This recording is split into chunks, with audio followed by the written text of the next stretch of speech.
What is going on, YouTube? Hope you guys are doing fantastic today. Today, we are going to be blessing you guys with top 5 ADCs in the current meta. Once you'll be winning you rank games, once you'll be seeing an SPL. It's kind of the same throughout all the ranks. These hunters are basically the same rated all around. There's a pretty obvious number one. If you see me tweet, if you've seen me in my Discord on my stream, pretty obvious number one, but start with number 5. Number 5, Charybdis. She's kind of fallen out of meta a little bit. She's mostly picked as a Cupid counter. Cupid's kind of got a few more counters that are up and are just stronger than Charybdis, but I still think she takes in the number 5 slot.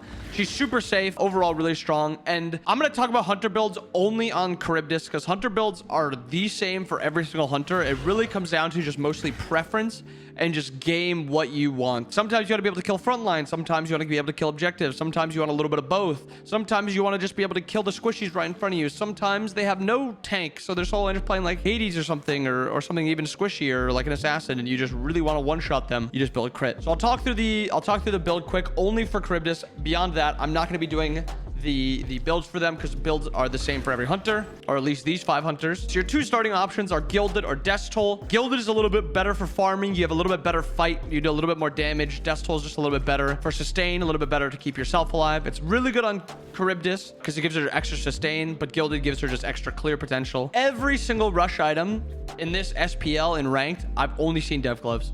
So no matter what starter you go, it should be with that starter, Gilded, Death Toll, and then it should be Dev's Gauntlets, second item or first item. And then going into the 3 different builds, these are the builds that I saw mostly in the SPL. There's the full crit build, which is 30% pen, 80% crit chance, just a whole lot of damage. Usually you built this with one of the Death Toll upgrades or the Gilded. Pretty obviously, I guess. The one Death Toll, the Death Temper, will give you extra damage on your autos, which are already getting extra damage from Deathbringer. Death's Embrace will just give you extra sustain, so you're a lot harder to take down. So your damage isn't as high, but it's just you have really consistent damage and you're going to heal a lot. And then Gilded or Ornate. I also saw some people selling an item for like Odibo or Xe for a little extra pen, Kins for just a little bit extra shred, Dom if they wanted a little extra pen. The next build is Shadow Steel, Kins, Xe, Odibo. This is kind of like you want to kill the tanks, but you also want to have just a little bit extra objective damage. Shadow Steel is really good as a second item for these hunter builds because it just anti-heal. Hunters don't really need to build anti-heal,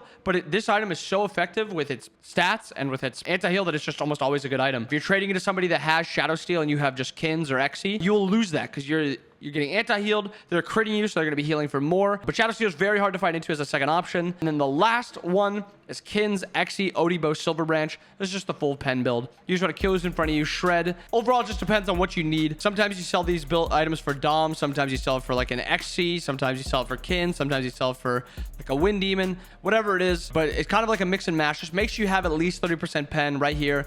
10 up to 30. This one you got 30% right here, 30% right here, and then you have 20% here. Just make sure you're getting 30% pen. If you're playing hunter, nearly no matter what, you should be at 30% pen at the bare minimum, and sometimes just being beyond that is really, really good. So number 5, Charybdis with the build. Next up, number 4, he kind of came out of nowhere, and maybe I'm underrating him a little bit, but Danzaburou. Barracuda's been loving this god. He is just slamming him every chance he gets. Same type of build. We'll ignore that build. Same type of build as the other one. Right now, he's a really good all-in god. He just got a little buff also to make his clear a little bit better, and then he just gets extra gold from his passive, so he just gets that farm online faster. He gets extra power from his passive also, so he's going to be hitting really hard. Once it gets to late game, he is pretty easy to dive if you have some good CC, but he does do a lot of damage. He's kind of safe. He has decent CC overall, but he's just a pretty strong character. It's really easy to gank a Danzaburou's lane because he just ults in and then you're right there with him. Number 3, he has fallen down a little bit. Cupid. He's still very, very good. The problem is just he doesn't have flex potential like a lot of other hunters do. The top 2 specifically have flex potential in the mid and in ADC, and they're both sick at both of them. Cupid is just an overall good ADC. He farms the lane well. He's very hard to punish. He scales pretty well into the late game. He's really safe. He kind of heals himself, heals his team. He's a really, really strong teamfight menace, and he's really strong as a backliner because he has good peel for his mage. So if you're playing with a mage buddy, a mid lane buddy, and you want to help him, peel him a little bit, Cupid's a pretty good god to be picking. Number 2, Cernanos.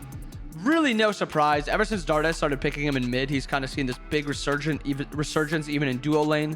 He's incredible with crit because of his passive giving him extra damage. He's incredibly good with Shred because he just gets extra damage also on his auto, so he's just going to be doing an insane amount of damage. And then his seasons allow him to just do extra Shred, extra damage, extra healing, or slowing, so he can just continue confirming auto attacks. The 2 being changed from a root to a root cripple was absolutely humongous for him. He has insane 1v1 potential now. And then if you do try to dive him, he has a very, very good chance of turning it and just one-shotting you also, and you're like, where did my health go?